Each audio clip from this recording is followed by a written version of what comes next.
Good morning everyone, welcome back to my channel. আমি চলে এসেছি আবার একটা নতুন ব্লগ নিয়ে। দেখতে পাচ্ছ সকাল সকাল আমি উঠে পড়েছি। উঠে করে নিজের রুমটাকে প্রথমে ভালোভাবে গুছিয়ে নিলাম। তারপরেই আমার প্রথম কাজ হলো প্রকৃতিকে দেখা। এখানে একটু নিজেকেও দেখে নিলাম। তারপরে আমি এক্ষুনি চলে যাব একটু ছাদে। তার আগে দেখি যে মা তো আমার আগে উঠেছে, তাই জন্য দেখলাম যে এখানে বাসি যে সব ফুলগুলো ছিল মন্দিরে সেগুলো মা তুলে রেখেছে আর নতুন ফুলগুলো এনেছে। তারপরে আমি এখানে গরম জল খেয়ে নিলাম এবং ছাদে গেলাম। ব্রাশটা হাতে নিয়ে ছাদে যেতেই আমি তোমাদের একটা খুব সুন্দর একটা জিনিস শোনাচ্ছি, শোনো সব।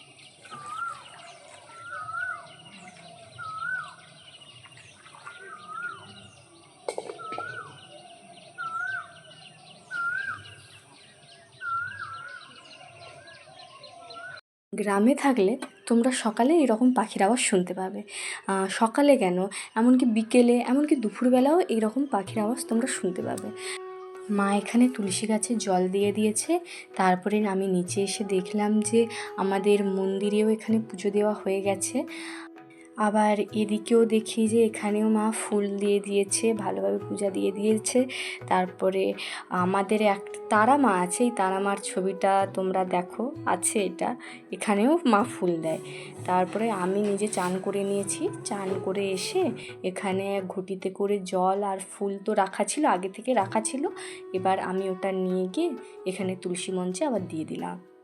আর এই স্ট্রবেরিগুলোকে তুলেছিলাম, জানি খুবই ছোট, তাও তুলে নিয়েছি। তারপরে এখানে মা দেখলাম ডিম সিদ্ধ বসিয়েছে আর ঠাকুমা আমাকে এই 4টে মিষ্টি দিয়ে গেল। তারপরে এখানে চা করছিল মা, ওই চাটা হয়ে গেল। আর এখানে একটা ছোলার তরকারি হচ্ছে, ছোলার তরকারি হবে আর সেই সঙ্গে রুটি হবে, এই জন্য আটা মাখিয়ে রেখেছিল। আর এখানে দেখতে পাচ্ছ রুটিগুলো কমপ্লিট হয়ে গেছে। আর এখানে ছোলার তরকারির জন্য প্রেসার কুকারে ছোলাটাকে সিদ্ধ করার জন্য বসিয়েছিল, এগুলোও হয়ে গেল। আর তাহলে আজকে সকালের আমাদের ব্রেকফাস্ট হলো রুটি, ছোলার তরকারি আর এখানে ডিম সিদ্ধ। তারপরে বাবা বাজার থেকে এই মাঝারি সাইজের চিংড়ি মাছগুলো এনেছিল, যেগুলো মা ছাড়াতে বসেছিল। আর এই দেখতে দেখতে 8:30 বেজে গেছে। তারপরে দেখলাম যে কাকিমা মনসা মন্দিরে ভোগ দিয়েছিল, সেটা আমাদের দিয়ে গেল।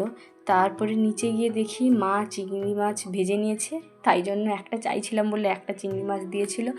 আর আজ আমাদের চিংড়ি মাছের ঝোল আর জিরা দিয়ে লাউয়ের একটা পাতলা তরকারি হয়েছে। আর এদিকে পাখিগুলোকে দেখো, এগুলো আমার বাড়িতেই আছে। তারপরে এখানে দেখি বাবা বাজার থেকে চা, মটর, পানমৌরি, আবার বাতাসাও এনেছে, মনে হয় মা বলছিল আনতে। ঠিক আছে, আজকের ব্লগটা তাহলে এইটুকুই। পরে আবার নতুন ব্লগে দেখা হবে। Bye bye.